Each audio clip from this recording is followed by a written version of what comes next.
तम फुटा के कोई फुटा कौन फुटा तम हसरे छरे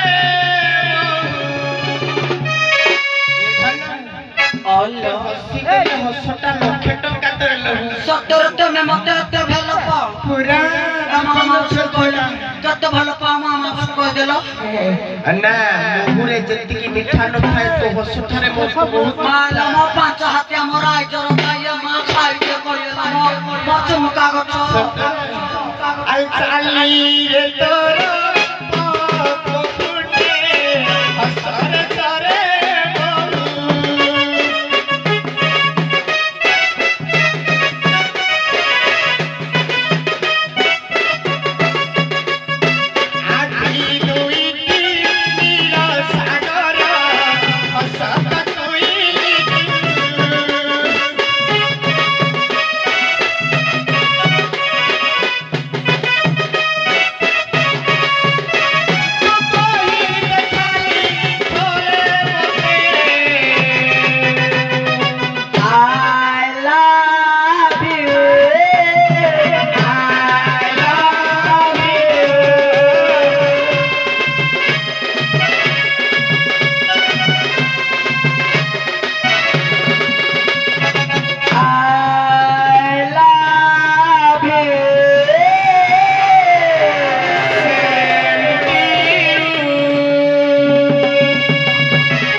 भौवाने किने जो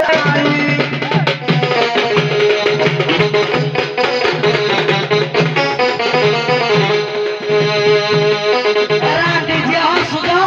तम घई तार इदी सेवा करजो हसुदुती इदी सेवा करबो घई तार घई तामी धाता बोले आसमर गला मारी ग समर गला मारी